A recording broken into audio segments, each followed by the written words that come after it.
নমস্কার, আমি Priyanka তেব্রেওয়াল, advocate, Calcutta high court আর BJP state secretary.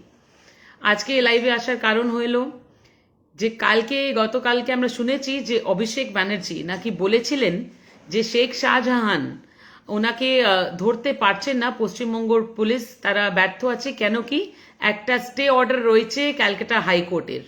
কিন্তু সেই দিনই আমি এই কথাটা কালকে শুনেই বলেছিলাম যে এই সমস্ত জিনিস আমরা কোর্টের কাছে নিয়ে আসব, আর এই কথাগুলোতে কোনো সততা নেই। কেন কোনো ধরনের স্টে অর্ডার নেই? একটা রেপিস্টকে অ্যারেস্ট করার জন্য কোর্ট কেন কোনো স্টে অর্ডার দিবে? সেটাই আজকে আমি একটা পিআইএল ফাইল করেছিলাম ক্যালকাটা অনারেবল হাইকোর্টের কাছে। সেখানে আজকে কিন্তু বলা হয়েছে যে এই ধরনের কোনো স্টে অর্ডার নেই, আর পশ্চিমবঙ্গর পুলিশ খুব ভালো করে শেখ শাহজাহানকে অ্যারেস্ট করতে পারে। আর যে ইডি অ্যারেস্ট করবে বা সিবিআই অ্যারেস্ট করবে এই কথাগুলো তো এখনো কিছু নেই। কেন এতগুলো এফআইআর যেগুলো পেন্ডিং আছে শেখ শাহজাহানের উপরে, তো তার জন্য পুলিশ অ্যারেস্ট করছে না কেন? তো আজকে কোর্ট ক্ল্যারিফাই করে দিয়েছে, তার মানে যে কথাটা কালকে অভিষেক ব্যানার্জি বলেছিলেন একদম মিথ্যেবাদ আছে। উনি মানুষকে বিভ্রান্ত করার জন্য এই সমস্ত কথা বলেছিলেন। দেখুন, আজকে কোর্টের অর্ডার হয়ে যাবার পরে কোর্টে কি কি অর্ডার হয়েছে সেগুলো একটু আপনাদের জানাই।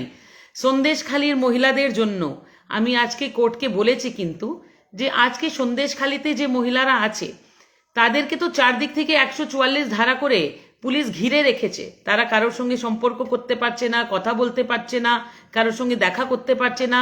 তবুও ওখানকার ভিকটিমসদের সঙ্গে আমি কথা বলেছি, তাদের নাম, তাদের মোবাইল নাম্বার, সমস্ত জিনিস আমার কাছে আছে। সেটা একটা গুপ্তভাবে লিখে আমি কোর্টের কাছে দিয়েছি।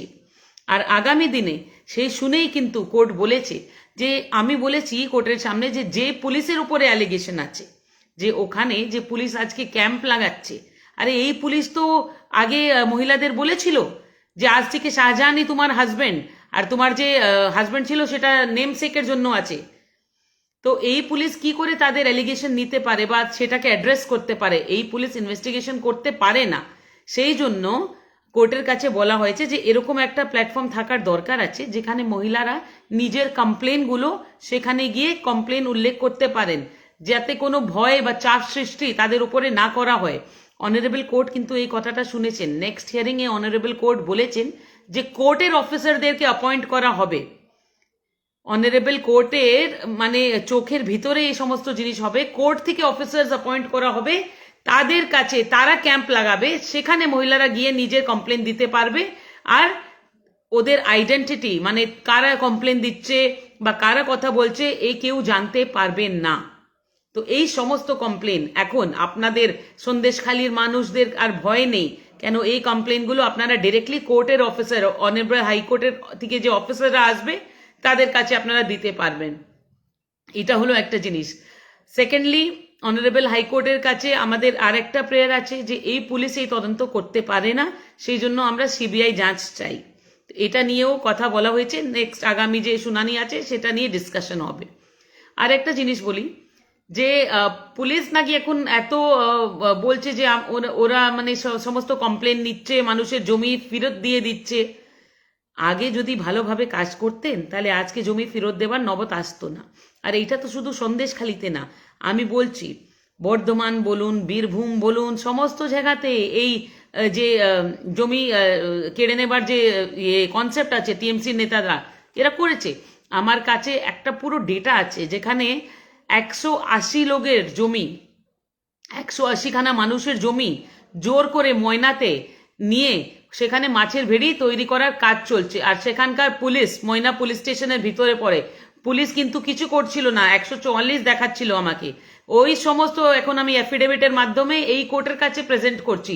আর ময়না পুলিশকেও ছাড়বো না, ময়না পুলিশকেও এই তদন্ততে আমি কিন্তু বের করব। কেন? সেই মানুষদের জমি তাদের ফেরত দিতে হবে।